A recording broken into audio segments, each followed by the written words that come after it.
नमस्कार, मैं हूं नंद किशोर जोशी, क्रांति उड़ीसा वेब टीवी का एग्जीक्यूटिव एडिटर। आज मैं आपके सामने उपस्थित हुआ हूं एक नए सब्जेक्ट के साथ। सब्जेक्ट का नाम है कटक म्युनिसिपल चुनाव 2021। इस संदर्भ में मैं आपको 1964 से 2021 तक का कुछ उल्लेख करना चाहूँगा, यानी 57 साल के कटक म्युनिसिपल चुनाव के इतिहास के बारे में मैं आपके सामने आज बातें कहना चाहता हूँ। 1964 में जो चुनाव हुए कटक म्युनिसिपलिटी में, उस समय महेंद्र साहू थे चेयरमैन और मारवाड़ी समाज के एक सज्जन थे श्री बजरंग लाल चोखानी, वो हुए थे वाइस चेयरमैन। उस समय टोटल 28 वार्ड थे कटक शहर में और 28 वार्ड में चुनाव हुआ था। कांग्रेस पार्टी सत्ता में आई थी और कांग्रेस से ही ये दोनों लोग जीते थे और इन महेंद्र साहू बने थे चेयरमैन, श्री बजरंग लाल चोखानी बने थे वाइस चेयरमैन। उसके बाद 1973 में चुनाव हुआ कटक म्युनिसिपलिटी में। उस समय जनता दल के 1973 में जनता दल के श्री विश्वनाथ पंडित हुए थे चेयरमैन और मोहम्मद यूसुफ उसी जनता दल के हुए थे वाइस चेयरमैन। उस समय कांग्रेस विपक्ष में बैठी थी। उसके बाद 1979 में कटक म्युनिसिपल में चुनाव हुए। इस चुनाव में डायरेक्ट इलेक्शन चेयरमैन का हुआ था। इस डायरेक्ट इलेक्शन में त्रिलोचन कानून को, जो आज भी हैं और शेख बाजार में रहते हैं, उन्होंने डायरेक्ट चुनाव लड़ा था एक निर्दलीय उम्मीदवार के तौर पर। और बाकी जो लोग सब पार्टी की तरफ से कैंडिडेट हुए थे, जैसे जनता दल में एक बागी उम्मीदवार थे देवेंद्र महांती और जनता दल के उम्मीदवार थे राजेंद्र सिंह, वो दोनों के दोनों परास्त हुए। कांग्रेस दल से खड़े हुए थे उस समय अक्षय कुमार पंडा, वो भी परास्त हुए। और स्वाधीन उम्मीदवार जो थे त्रिलोचन कानून को, वह हजारों की संख्या में वोट पाकर पूरे कटक शहर से डायरेक्ट चेयरमैन के इलेक्शन में प्रथम बार जीते। और उड़ीसा म्युनिसिपल इतिहास में भी यह इलेक्शन एक अनोखा इलेक्शन था, क्योंकि चेयरमैन जो है सीधे जनता के द्वारा चुना गया था। उसमें काउंसिल लोगों की कोई खास भूमिका नहीं थी। उसी काउंसिल में 11 नंबर वार्ड से मैं भी जीता था कांग्रेस के उम्मीदवार के तौर पर। उस समय हमारे वाइस चेयरमैन थे सैयद मुस्तफिज अहमद, वो जनता दल के थे और जनता दल की ही मेजोरिटी थी हमारे काउंसिल में। भारतवर्ष में, उड़ीसा में कहीं भी कांग्रेस सत्ता में नहीं थी। जनता दल के शासन वहाँ भारतवर्ष में भी था, उड़ीसा में भी था।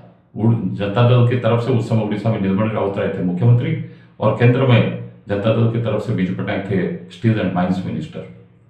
उस समय की और एक दो बात आपको यह करना चाहूंगा कि जो मच्छर अभी आप लोग देख रहे हैं, मच्छरों की से सारे कटक शहर के लोग त्रस्त हैं, दुखी हैं, पीड़ित हैं। उस समय सारे मच्छरों को वो काउंसिल जो 1979 में जो काउंसिल आई थी चेयरमैन त्रिलोचन कानूनगो के नेतृत्व में, मच्छर हटाओ अभियान में वो काउंसिल सक्सेसफुल हुई, जो आज भी लोग याद करते हैं कि त्रिलोचन कानून के समय में एक भी मच्छर कटक में देखा नहीं गया था। वो मच्छर अभी लाखों करोड़ों की संख्या में अभी कटक में हैं और सारे कटक के लोग उससे त्रस्त हैं, पीड़ित हैं। उस काउंसिल में हमारे जो वाइस चेयरमैन थे मुस्तफिज अहमद, उनको उनके राजनीतिक गुरु बीजू पटनायक ने उन्हें प्रमोशन दिया। 2 बार वे कटक से विधानसभा चुने गए, विधानसभा सदस्य के तौर पर चुने गए और एक बार स्टेट में स्वास्थ्य मंत्री भी बने। उसी काउंसिल में हमारे 1979 काउंसिल में मेरे एक साथी थे जो मेरे संग में लॉ कॉलेज में भी पढ़ते थे, प्रभात त्रिपाठी। वो जनता दल के उम्मीदवार थे। बीजू पटनायक के आशीर्वाद से उनको बांकी विधानसभा लड़ने के लिए टिकट मिला और वो बांकी से 4-5 बार वो बांकी से भी जीते। आज उनके पुत्र बांकी विधानसभा के विधायक हैं। उसके बाद हमारा 1979 के काउंसिल के समय पहले आशीर्वाद बेहरा थे कांग्रेस के काउंसिल लोगों के लीडर। 28 में से 8 कांग्रेस के जीते थे, बाकी 17 थे जनता दल के, 3 थे स्वाधीन। वो 8 जो कांग्रेस की तरफ से जीते थे, उसमें हमारे 8 के ऊपर हमारे थे नेता आशीर्वाद बेहरा, यानी वो काउंसिल में 1979 काउंसिल में हुए थे अपोजिशन लीडर। उसके बाद जानकी वल्लभ पटनायक उस समय उड़ीसा कांग्रेस के सबसे बड़े नेता थे। उन्होंने कांग्रेस के अंदर गलत सलत काम देखते हुए आशीर्वाद बेहरा को वो नेता पद से हटाया और मुझे वो नेता पद दिया गया। अर्थात मैं सारे 28 चुने हुए काउंसिलरों में सबसे कम उम्र का था। लॉ कॉलेज में उस समय अध्ययनरत भी था।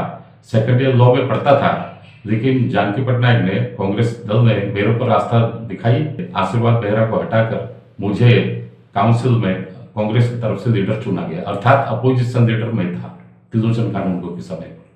इसके पश्चात 1992 में फिर म्यूनसिपल चुनाव हुए, यानी 79 के बाद 13 साल पश्चात उड़ीसा म्यूनसिपल चुनाव में कटक शहर ने भागीदारी की। वो 1992 में त्रिलोचन कानूनगो फिर खड़े हुए और फिर एक बार सीधे कटक की जनता ने उनको वोट दिया और वो चेयरमैन बने। इस समय 1992 में वो जो चेयरमैन बने, जनता दल की ही मेजोरिटी आई। जनता दल की तरफ से मेरे साथी हैं, मेरे मित्र हैं विजय महापात्र, जिनको हम लोग प्यार से बेंगो भी बोलते हैं, वो बने वाइस चेयरमैन। लेकिन जनता दल में आपसी गुटबाजी को देखते हुए उनको एक्चुअली एक तबका चाहता नहीं था, इसलिए बिजू बाबू के पास बैठ के उन्होंने क्या किया, ये चूंकि जीत तो गए थे, एक एडिशनल वाइस चेयरमैन पोस्ट का भी क्रिएट किया गया। एडिशनल वाइस चेयरमैन पोस्ट खास तौर पर कटक में ध्यान रखते हुए, और स्मिता मुलिया को एडिशनल वाइस चेयरमैन पोस्ट दिया गया। उसके पश्चात 1992 के काउंसिल के पश्चात 1997 में फिर चुनाव हुए कटक शहर में। उस 1997 चुनाव में आशीर्वाद बेहरा को कटक के 5 नंबर वार्ड से वो जीते एवं इनडायरेक्ट इलेक्शन में वो कांग्रेस पार्टी की तरफ से चेयरमैन के उम्मीदवार के रूप में खड़े हुए, काउंसिलरों के वोट के लिए, और काउंसिलर लोग उनको जिताए। 1997 के काउंसिल में वो कटक म्यूनसिपलिटी के सबसे लास्ट चेयरमैन थे। इसके बाद कटक म्यूनसिपल कॉर्पोरेशन का गठन हुआ एवं कटक म्यूनसिपल कॉर्पोरेशन के गठन के पश्चात 2003 में पहली बार कटक म्यूनसिपल कॉर्पोरेशन का चुनाव हुआ। कटक म्यूनसिपलिटी दफना दी गई, कटक म्यूनसिपल कॉर्पोरेशन के अंतर्गत कटक म्यूनसिपल कॉर्पोरेशन का चुनाव हुआ। इस चुनाव में निवेदिता प्रधान, मिस निवेदिता प्रधान, वो यहाँ की पहली मेयर, कटक की पहली इलेक्टेड मेयर बनी। और उस समय उनके सहयोगी थे और डिप्टी मेयर बने मधुसूदन साहू, क्योंकि उस समय उस दौर में 2000 से 2004 और 2004 से 2009 तक यहाँ उड़ीसा में उड़ीसा में बीजेपी और बीजेडी की मेंटो सरकार चलती थी, मिलित मंत्रिमंडल कार्य करता था। उसी के तहत यहाँ पर बीजेपी का मेयर बनी निवेदिता प्रधान और मधुसूदन साहू बीजेडी के बने डेप्यूटी मेयर।